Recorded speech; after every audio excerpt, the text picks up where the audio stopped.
This is the You, Me, and BTC podcast. Cryptocurrency decrypted. Welcome to episode 89.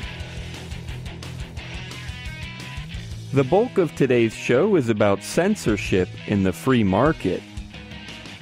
Theymos, the owner of the Bitcoin subreddit, recently banned discussion about BitcoinXT and the blocksize debate. We all agree that he has the right to censor his own subreddit, but we'll have a heated discussion about whether or not that right even needs to be mentioned. Is it worth discussing the validity of private censorship, or should we jump straight to talking about the merits of this specific decision? But before all that, we'll briefly share some thoughts about off-chain bitcoins and bank-owned blockchains. Your hosts today are Tim Baker, John Stuart, and myself, Daniel Brown. Here we go.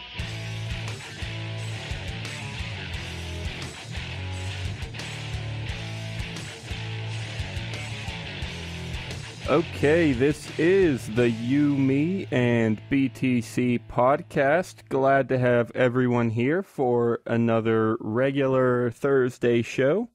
This will be, episode 89 officially. If you're Tim, it's probably going to be like episode 30 or something, because he can't count and he always labels them wrong, so whatever. It's actually episode 53.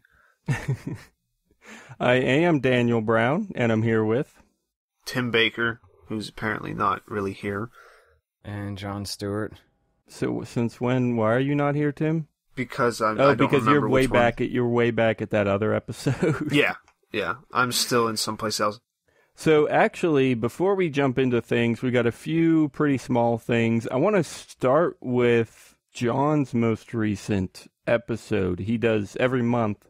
He does his Bitcoin and the Arts podcast, and I figured might as well ask him to just tell us what it was about. It went out a few days ago, so check that out. I definitely think you should, but yeah, I want to hear John, or I'm sure everyone listening wants to know what it was about if they haven't heard yet, because I thought it was great.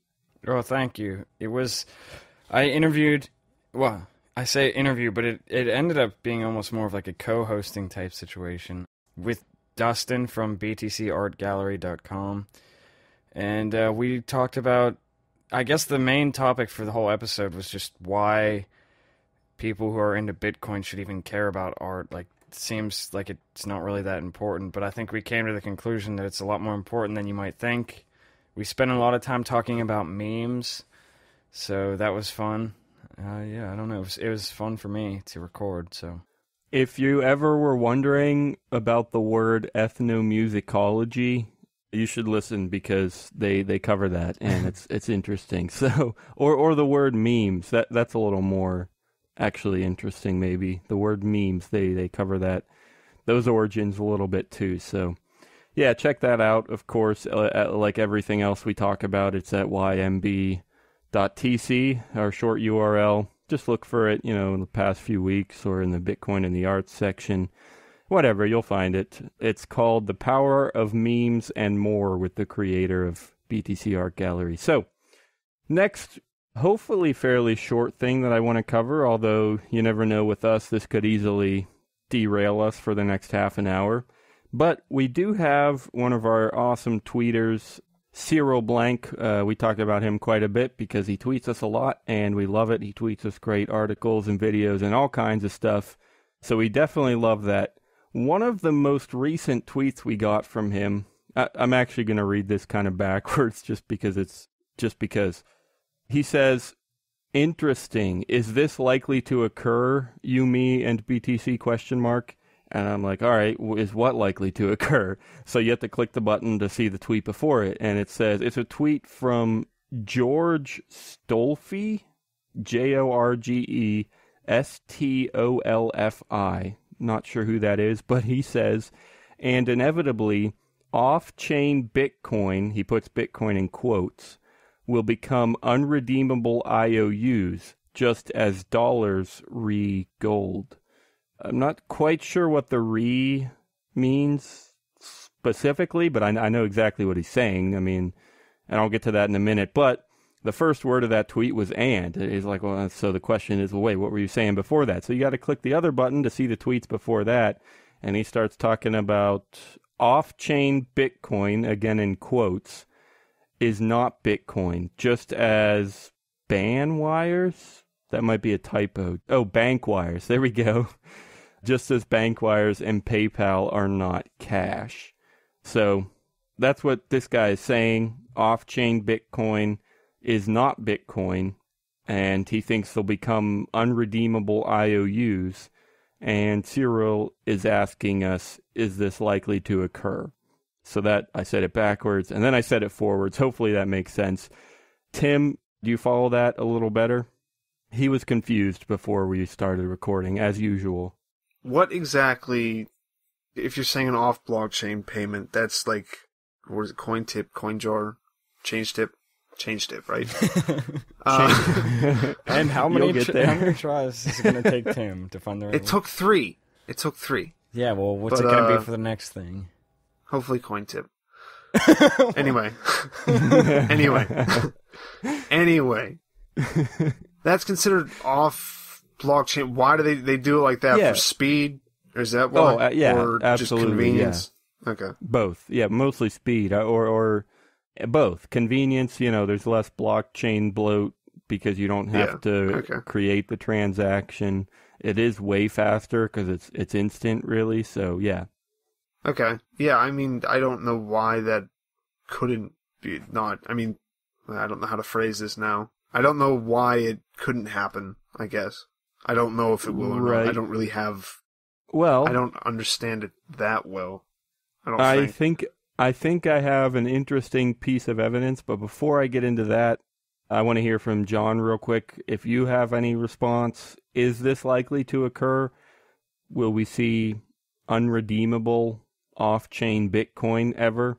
Well, I mean, I think it's possible. It depends what you mean by off-blockchain Bitcoin. Because, I mean, if I make a paper wallet and there's actual Bitcoin at that address and I give Daniel the paper wallet, that's like an off-blockchain exchange, but that's still, like, you can never make that unredeemable. It's only if it's not linked to an actual address. I know what you're saying, and that's definitely an interesting scenario, but even then, even with the paper wallet, actually, I could see that becoming unredeemable because I could have a copy of it, and it's not a normal on-chain Bitcoin transaction. But still, I know what you're saying. It's definitely a different kind of scenario. Well, wait, what do you mean a copy of it? Like, I give you one and then I redeem it first? Yeah. Well, it's still redeemed then. It's not unredeemable. It's just that you can't redeem it. Yeah, even if you off. Yeah, or if you lose it or it gets destroyed, it's only well, I mean that's unredeemable, but in a different way than what I think they're talking or what he's asking. I mean that's what I would say, and I'm not even sure. I don't think a paper wallet would necessarily be considered off-chain. Well, it's still an on-chain transaction, though. No, it's an off-chain transaction, but the coin is still on-chain. Right, okay. Right, yeah. Exactly, which is not always the case. And here's what I would say. That's what I was saying. If it's not, it's a completely different thing. If it's not like linked to an actual address that has actual coin on the chain. Right, exactly. And I would point to Mt. Gox, right? It already has happened. Mt. Gox did not use the blockchain. I mean, obviously they used the blockchain to accept transactions from outside the system. And for a while, they would send transactions outside the system on the blockchain. I mean, that's the only way to go from system to system is on the blockchain.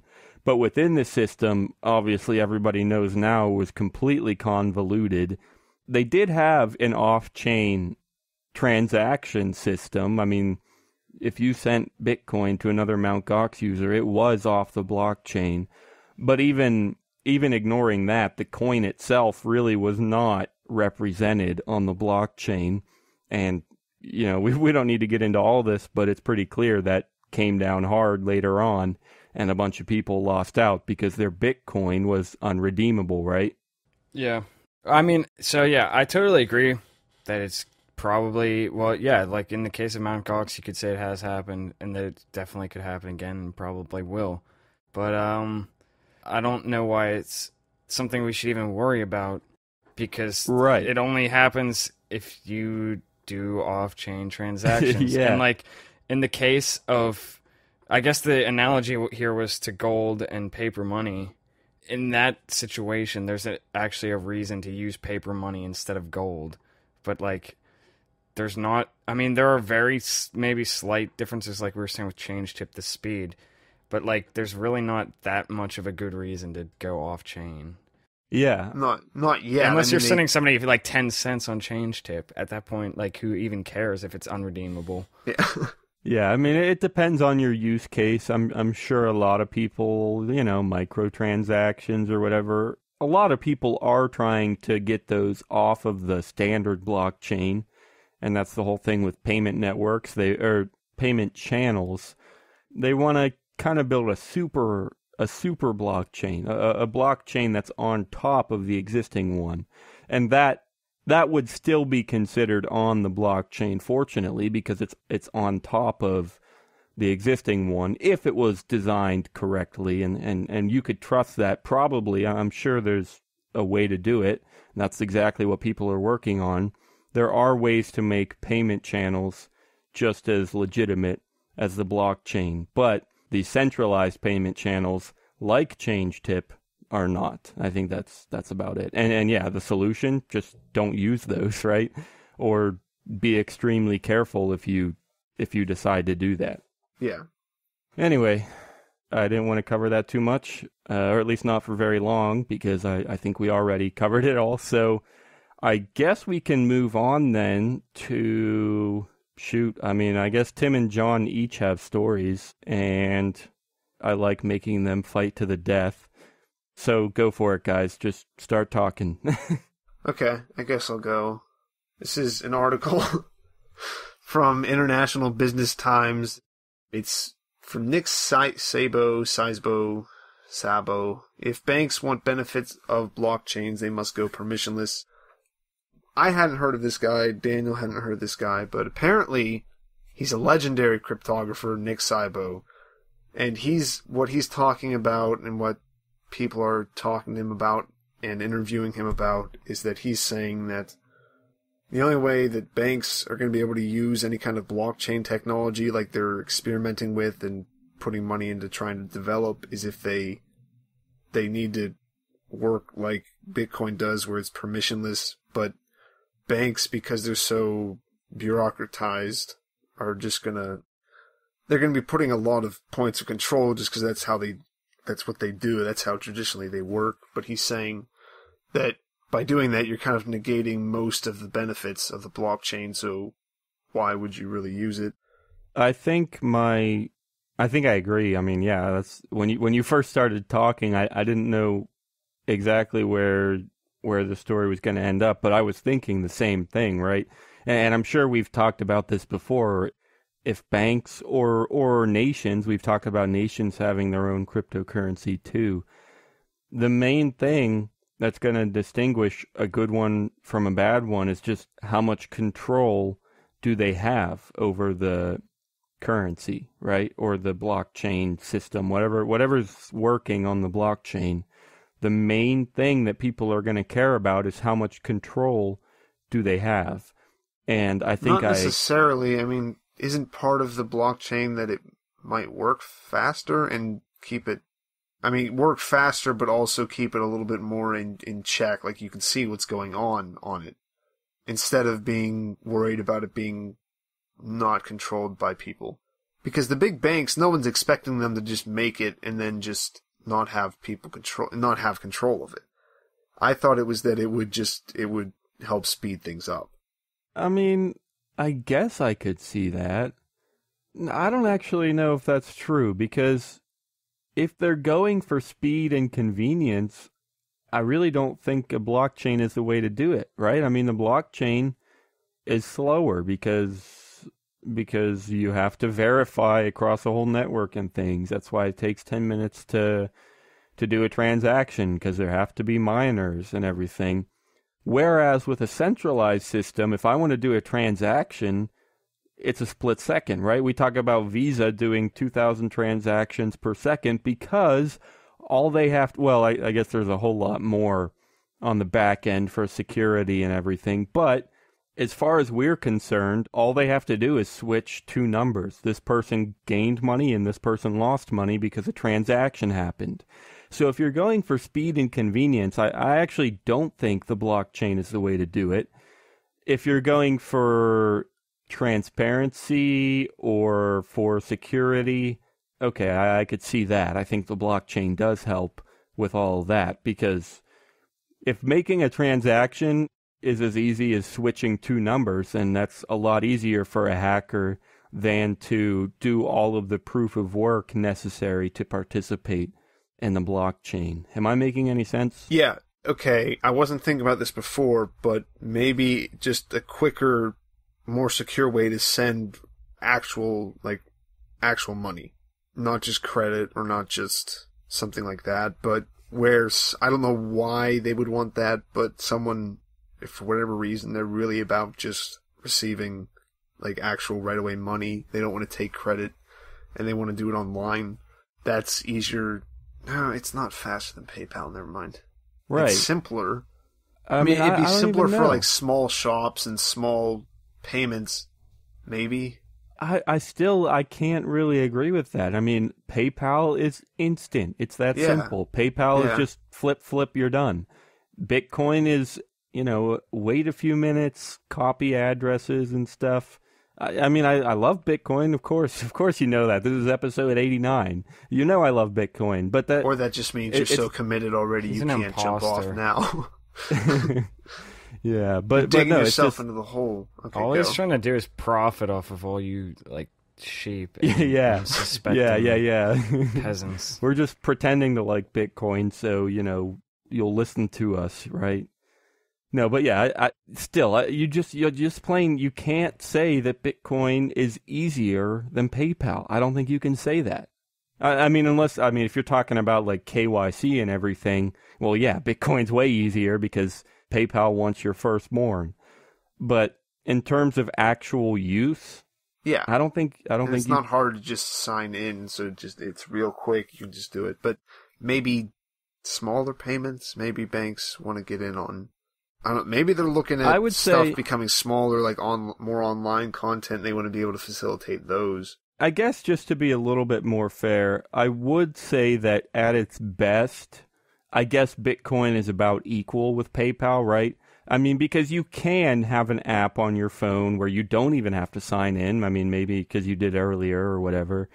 You open the app, you can copy their address extremely easily, just with click a button and take a picture of the QR code. Yeah. So with the well-done Bitcoin wallet, yeah, maybe it's about equal with PayPal. And especially if you get lucky and it confirms in a few seconds, I mean, that would be great. But still, that's not always like that. And even when it is like that, it's still just equal, not really any better than PayPal in terms of ease of use. So he talks about, I guess he has some kind of experience in legal contracts. He's done auditing systems work, and apparently Sabo was the one who famously coined the term, according to this article, smart contracts back in the 1990s. But they also asked him if he expected smart contract execution and other decentralized apps on censorship-resistant systems like Ethereum to challenge financial and legal institutions with a ferocity similar to that of Bitcoin. He said yes, eventually more so, since Ethereum is more flexible and general language can facilitate a much wider variety of commercial and other formal relationships. So I think what he's saying is that Ethereum would be easier for them to apply to their whatever they want because Ethereum has less rules.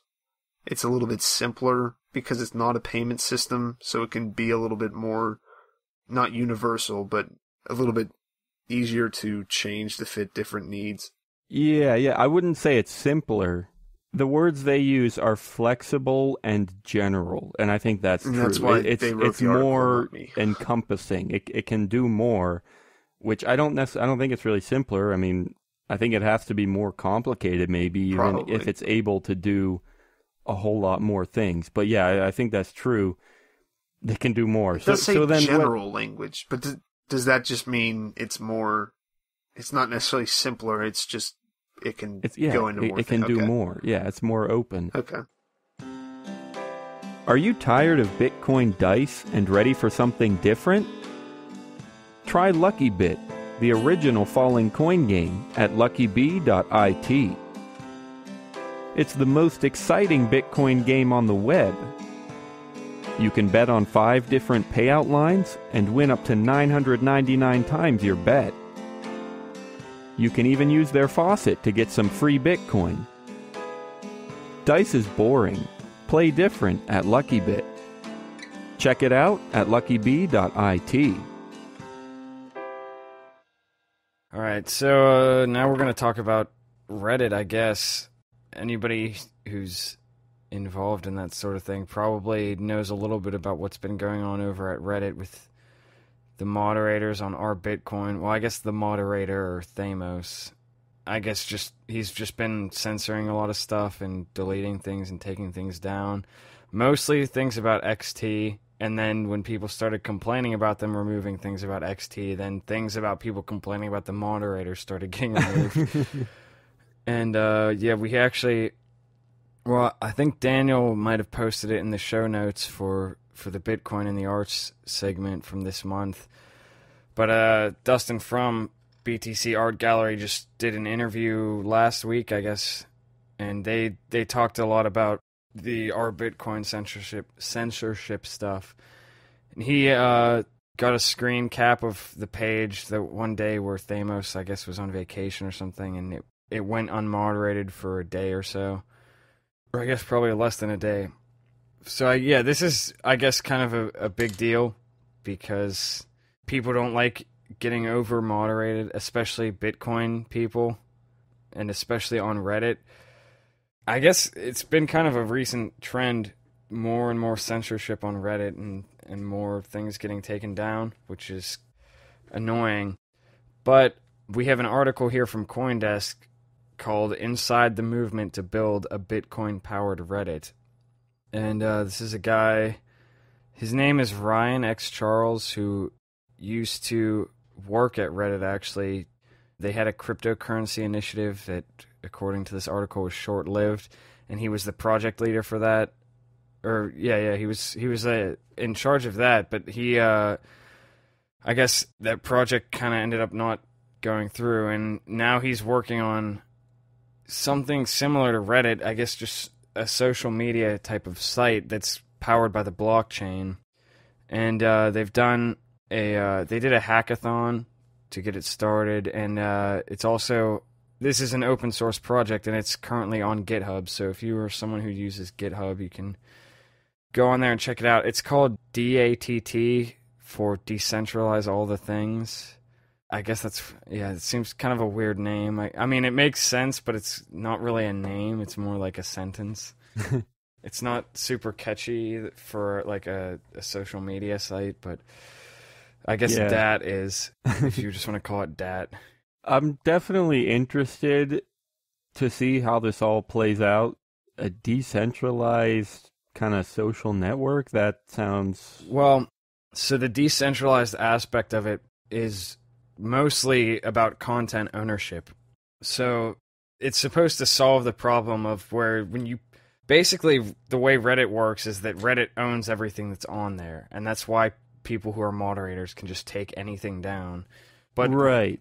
So the way this would work is, I guess there'd be communities within DAT where there's moderators and stuff, but the only person who owns the content is the creator. So if a moderator doesn't like it, a user can't get banned, and if his content gets taken down from here, he can just go somewhere else. Like, they can't actually completely remove it from here. Like, if someone like follows a certain moderator or is part of a certain sub thing on here, I don't know, it's kind of hard.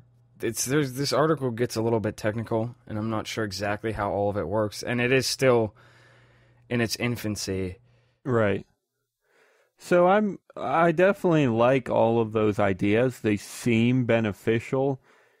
But then that actually plays in pretty well to another question that I really wanted to ask, and that is just kind of regarding censorship. Is it, I mean, because an important point that if all we were talking about was Reddit censorship, one of the things that we would talk about for quite a while is just that, hey, Reddit owns their own servers. They own the page and the website. If they don't want to have content on there, they can delete it, right? That's free speech. It's their property, and they get to choose what can or can't be there. And yeah, sure, we wouldn't like that, and we don't like that when they misuse that power. But it's important to say that, hey, they can do this. It's not. I don't know. You can't. I don't think. Can you say that that's a bad thing for them to cut out stuff like this? I mean, there is a BitcoinXT subreddit, right? So if you want to keep doing it, you can go somewhere else, or there's other sites that aren't Reddit, right? So it's not like they were forcing people never to talk about BitcoinXT. They were just saying, hey, it's kind of flooding this place, and there are some other important things out there, so can you take that somewhere else? Yeah, well, people want to make it a free speech thing, like somehow they own their Facebook page or their Reddit page, but the reason why it's free is because they're selling you. So yeah, right. If you're going to use it, you can't really complain that much. If they the thing is that Reddit doesn't make anything off of what the moderators are doing, and I'm tired. I just have gotten really tired of trying to defend people just because they can do something. Yeah, of course Reddit can do whatever they want, but that doesn't make it any less dumb. And well, that's the whole thing behind this thing is, well, okay, Reddit can do what they want. We're going to make this thing that has the potential to be better than it, and people can choose what they want. But I mean, if Reddit can take down all this stuff, then I can also complain to Reddit all I want, and maybe they'll actually listen. Yeah, they might put it back up. I'm not sure it's necessarily fair to say that this was such a dumb move, though. I mean, I would disagree with that. And I mean, maybe, I guess you made that point a little earlier that there's other things worth talking about and people are just going over this stuff too much. But, that's what the community wants to talk about. You can't tell people what should be most important to them. Right, but that's kind of where I was going to go. I'm not saying that I don't think it was dumb. I'm saying that there are people out there who didn't think it was dumb. There are people out there like Theymos who didn't think that that's what we should be talking about. Or maybe I don't know all the details. Maybe every post about XT was turning into a flame war. I mean, we all know there was so much drama surrounding that, and there still is. Maybe people were just hacking away at each other and Theymos wasn't trying to stop the discussion. He just was seeing that it was not being beneficial, and maybe he was trying to cut down on that. Yeah, he's trying to stop the discussion then. It's not that you can't say he's not trying to stop the discussion. But there's not necessarily any problem with people just going after each other inside of that. But my whole thing is that I would not ever really want to be a moderator because, one, that comes in, and two, I understand. The thing is about Flame Wars, just real quick, is at least as far as XT, I didn't follow all the stuff on Reddit, but the only time I saw things that were close to Flame Wars about XT were between devs. I never saw people like us having Flame Wars over XT. I mean, that might just be me because I had my head under a rock, but yeah, no, I get that, and I'm not trying to make this just about Flame Wars. What I'm trying to say is, just as much as you think that we should be discussing this, and I value your opinion, well, there's somebody else out there who thinks that this isn't helpful and this isn't benefiting the community. And I don't know Theymos really much at all, but I know he's a human being, and I know his opinion has a certain level of value. And so I don't know if it's so much about, it's not about whether it was a good move or a bad move. I don't think it can be about that because no one is ever going to agree on that. What we can agree on is that he had the right to do this, and that's what he did. So, I don't know. What I guess it's just... The thing is, I don't even think you can say that we can agree on this because it's one person who decided to censor all this stuff. Nobody else has any say on it. And I haven't seen anybody... just if you look at all that stuff that is now on BTC Art Gallery. People were posting all these memes about how they were so, like, this is absurd that Theymos is taking all this stuff out. And they were talking about how, like, only people who are afraid of losing their power won't let people talk and stuff like that. That, first of all, and second of all, the first thing I said, and I guess the main point that I want to make, is exactly what I said. Like, I'm sick of saying that just because somebody can do something means I can't complain about it. Okay, if Theymos got to be the moderator, so what? I think what he's doing is dumb, and, like, just because he has the right to do it doesn't mean I shouldn't try to convince him not to. Right. No, I'm with you there. Like, I wouldn't want to say that you can't complain. Of course you can complain. I'm just saying you have the right to complain about him, and he had the right to complain about his users and stuff like that. So it's just kind of I guess the outcome there is just that every individual has to say what they think. And I guess in my opinion, yeah, I guess I would prefer discussion about XT because I want to know what people think. So yeah, I guess in my individual person, sure, I would have supported XT discussion. I just think it's just as much as you're complaining about him and what he's doing, well, we also have to give him the right to complain about us. And I guess that's kind of, Yeah, so. I mean, I may be wrong about this, but I feel like the guy from BTC Art Gallery was telling me Theymos he's been other places. Like, this isn't like the first time he's done stuff like this. Right. Yeah. He's the moderator of Bitcoin Talk, .org. And you're right. I mean, that's exactly what it was. And he was talking about how Bitcoin Talk has been going down the drain. But yeah, the thing that really started to make me like think that this is a bigger deal is less about the stuff. Well, the stuff about him taking XT stuff off. I mean, you can argue over that, but then like after he starts doing that, people start making all these posts where they're like, "Hey, stop taking all our crap off here," and then he takes all of those off. Yeah, So at this point, he's it's like do that. Well, no, I think what John is saying is it's totalitarian now. Yeah, I mean, I get that. Like Reddit wasn't so okay. Reddit definitely wasn't. I think this is where the disagreement is. I don't think you can complain about him being totalitarian because he can do whatever he wants. Right. Really, if you're going to complain about him, you got to complain. This is exactly what I'm saying. I can complain about whatever I want to complain about. Yeah, I know. That's what I was saying. Yeah, no, Daniel. I'm not. I was saying, okay, fine. You told me I can't complain about him being totalitarian. I know. Saying you can't complain was the wrong way to put it. I'm disagreeing with you if you say he's totalitarian because he's not. He has those rights. What I would agree with you. That's totalitarian. That's totalitarian. Totalitarians are Hitler. All those things are legal. He only has those rights if people don't disagree with him. Like who has any right? Fine, whatever. Let's say he was totalitarian. That's fine too. But you're saying that that's wrong of him to use that control. Or you're using the negative connotations of totalitarianism to say that he should not, to say that he is wrong to use that control. It's not that and that's where I disagree with you. This is what I'm saying. I'm sick of this stuff. People are being such pussies about saying, like, everybody, like, because we believe in freedom means that we're not allowed to tell people that they shouldn't do stuff just because they're allowed to. Like, just because someone's allowed to do something doesn't mean I think they should do it. No, I get that. Or it doesn't mean that it's a good thing. And that's what I'm saying. I don't think Daniel's saying it's a good thing. I think he's just saying he doesn't think it's a bad thing or that it's I still haven't morally reprehensible. I still haven't He's telling me that I can't say it's a bad thing. No, I know. That was a poor choice of words. I'm not saying you can't say it. I'm just disagreeing with you. Now, I guess the point I was just trying to make is you can't... Okay, I shouldn't say you can't. I wouldn't agree that his use of control was wrong. The only thing that I would say is wrong of him is just not allowing XT discussion.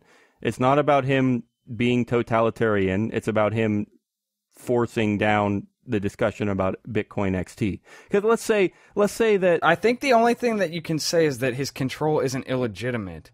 And that I would agree with. But, like, that has nothing to do with whether he's made good decisions or I agree with anything he's done with that control. Like, just because somebody has a legitimate claim to power doesn't mean that power can't be abused. Right. And I'm sick of... That's what I'm sick of, is, like, that you can't, just because somebody has, believe that somebody has the right to do something, that you can't criticize them for that. I'm sick of that kind of crap. And I say that myself as having been someone who would have said that many times, or say, well, you can't criticize them, and I just have gotten sick of it. I don't know why, but recently that's just been a thing for me. Yeah, well, I don't know that you or either of us would have said that you can't criticize them. It's like being afraid to. That's what I mean, I guess, more. I think we would have said the same thing that we're saying today, which is just that you have to remember, like, they have this right, so it's not... Yeah, you just have to remember that they're not really violating anyone's right not to be abused or anything. I mean, they're completely within their rights. That's it. You have to remember that they're within their rights, and then that allows you to move on to discussion about morality as opposed to strict, like, rights or not rights. Like, was he allowed to do that or not? Well, no, that's not the discussion. We all know he was allowed to do that. That is morality, though. I would say more like legality, but it's not really legality of like we normally use it. What can you legally do on Reddit besides like doxing someone or posting some kind of I know, thing I'm not talking about legality with respect to the law that we normally talk about. I'm talking about legality with respect to... Well, honestly, I think it comes back to the NAP, right? Well, yeah, he's the moderator on Reddit. He always has that power. Like, no matter what, he's always totalitarian. Like, if it comes down to it, he can just get rid of it. It's just if he accepts it or not. Reddit's always, I mean, not necessarily, but, well, I guess I don't know how Reddit necessarily works. It's just on our Bitcoin, he can delete whatever he wants. So it's always totalitarian. That's why they want these decentralized ones where people get to choose their content. Actually, I mean, Reddit has those upvote buttons, but that's, I guess, just more of a suggestion to mods. But he always has it. That's not the problem. The problem is that he's being a dick and he's doing it now. Yeah, and I think just the reason that you mention that he has this right is so that you can move past the NAP and move into a discussion about more subjective things. I mean, not everyone abides or agrees with the NAP, but if we assume that that's kind of where we base our legality, these are some convoluted terms, but hopefully this is making sense. If we base legality on the NAP, then we can say, okay, fine, it was legal for him to do this. He had the right to be totalitarian. But now we're gonna move on and talk about more subjective morality. Should he have done it or should he not have done it? I think that's all we try to do in this situation or in similar situations. I think in the future we don't have to do that. Don't have to do what? We don't have to talk about the legality of something on Reddit. Well, yeah, that's the thing. I feel like every time we talk about something like this, that's where we just stop there. We're like, well, we don't have to he has this power on Reddit, so he has the right to do it. And it just stops there. And I don't know. I don't know if it stops there. I mean, for most things it doesn't does. stop. I don't know if it stops there, but we spend a little bit too much time on that. Just because instead of just going, well, I mean, you don't have to reiterate every single time that it's not against. I mean, that just is kind of cushion to talk about, probably. But you don't have to reiterate every single time. I feel like it's just a way of avoiding taking a stance on something. It's just like... I think we normally take a stance later, though. We might not. Maybe I just feel like I don't. Okay. Join the club. Join the club. Join the Bitcoin Talk Club. Interested in Bitcoins or altcoins? Love chatting? We are the place for you. BitcoinTalk.club is a new forum sensation coming to a computer near you. Whether you're a professional coin developer or someone that wants to know more, our doors are open for you. We are looking for people to join and help build this forum into a one-stop knowledge base for everyone's needs. We're looking for you at BitcoinTalk.club. Join the club. Join the club. Join the Bitcoin Talk Club. I've been trying to think of other similar things like this that we've talked about in the past, and one that comes to mind is Coinbase.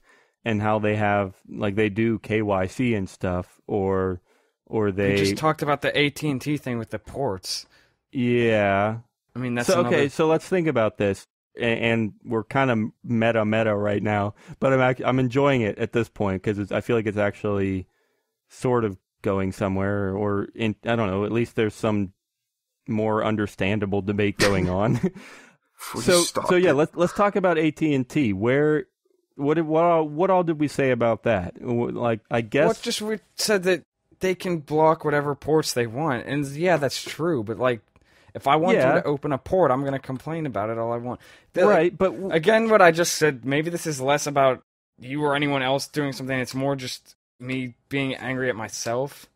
So I think with the AT&T thing, I mean, I think I did ask, like, if the port was open, are there people that could have been hurt by that? Or also, if it was closed, are there people that are going to be hurt if it's closed? And so and maybe I'm sure we got into more beyond that too, but I think we did go, decently beyond, oh, well, that's what they wanted to do, so okay.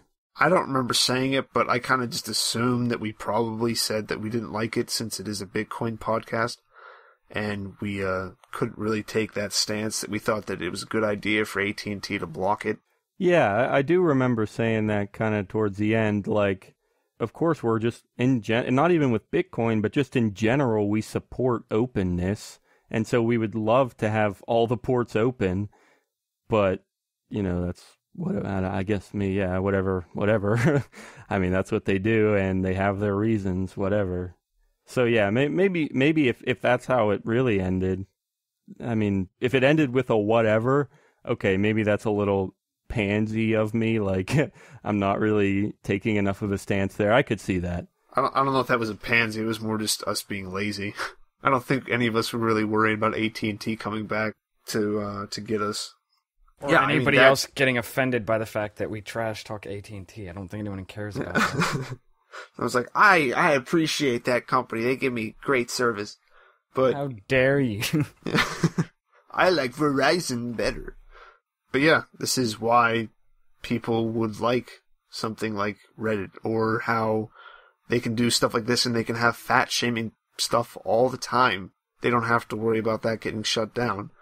I follow a few subreddits that do talk about, now, I mean, I'm thinking about it now, but they talk about just the whole subreddit going down.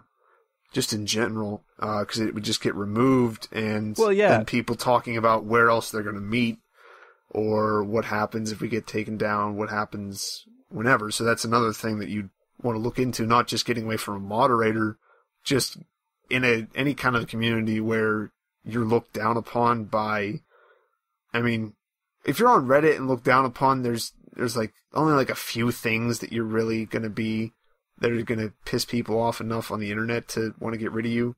Right. But I mean, I definitely follow a few of those things, so I'm all for getting something else. Well, I mean, there's personal feuds thing coming to that too, because that has happened and can happen with moderators too, where a moderator just decides he doesn't like a guy and bans him. Yeah. And I guess if you kind of pick something that's pretty stereotypically just a terrible thing, like child porn or something. If somebody made a child porn Reddit, that would come down pretty darn quickly, and we would have said, yeah, of course they had the right to take that down, but we still probably would have, I hope we would have supported the decision, not because they had the right to take down whatever they want, but because child pornography is not very beneficial to the community. Well, yeah, this is a perfect example. If we compare Tim, this, hang on, I want to know what Tim's all upset about. Just the way you put that. What? Is not beneficial to the community. Yeah, what was I supposed to say? No, it's very correct. It's just okay. Yeah, no, but this is a perfect example because I feel like maybe it's something that I've put on myself, but I feel like there's some kind of pressure where that if you say that we should be allowed to talk about BitcoinXT on our Bitcoin, then you should also say that like it's good for people to have a subreddit about child pornography. And like I'm like, no, I can believe that we should be able to talk about BitcoinXT and that people who are talking about child pornography should be banned. Right. And I guess I'm just Well, if they're, trying to make a stance. if they're posting it or if they're just talking about it. Well, you know what I mean. Not talking about it as in like talking about somebody else who talking I about it wasn't like in a going for what vacuum. you- I mean, like actually Yeah. like participating in it. But I mean, even talking about it, I don't feel any responsibility to defend people who are talking about it, even if they're not actually participating in it and they get banned. Like people, like I might mean, say, well, they should. I wouldn't like. There's no reason they shouldn't be allowed to talk about it, but I don't feel any responsibility to defend them. But like, No, I feel I'm not- more responsibility to defend something like people being able to talk about XT, and I don't think that has to be inconsistent, or that means that I'm being inconsistent. Just to talk about something, though. Like, I'm you're not saying that I'm saying that it should be. I'm just saying that I don't feel the need to defend it. Okay. that I'm gonna go out of my way to say they should be allowed to talk about this. Like I can Yeah. pick and choose what things I want. Yeah, I mean, And that has nothing to do you're- with whether you're- I believe moderators are allowed to do something. It just has to do with what I Right. It's want. Yeah, it's kind of like what I you said. want. We move beyond the NAP and just start talking about more subjective morality. Like, okay, fine, you're allowed to talk about whatever you want, but in my beliefs, I really don't think you should be talking about or sharing child pornography, and I really think we should be talking about BitcoinXT, and it's that simple. It's just a subjective thing, and we're allowed to have. The word is subjective is a little bit misleading, maybe, but I think we're talking about the same thing. Okay. Just because if you say that we should be allowed to talk about XT, that's not subjective because you're making a value judgment that's also supposed to apply to other people besides yourself. But it's not like an axiomatic thing. It's if that makes sense. Yeah, It's not subjective, but there's not like a standard. right. You want to be able to talk about something. Well, that goes back to what Daniel said. It's not helpful for community. Talking about child pornography is not helpful for any kind of community, but talking about Bitcoin XT is. Or something else that might not want to get talked about.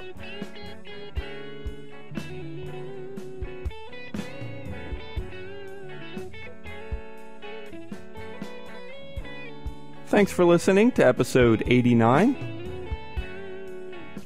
All of the music in today's show was from John Stuart. Remember to check out this week's show notes at btc.com and leave us a comment. We'll see you next Thursday.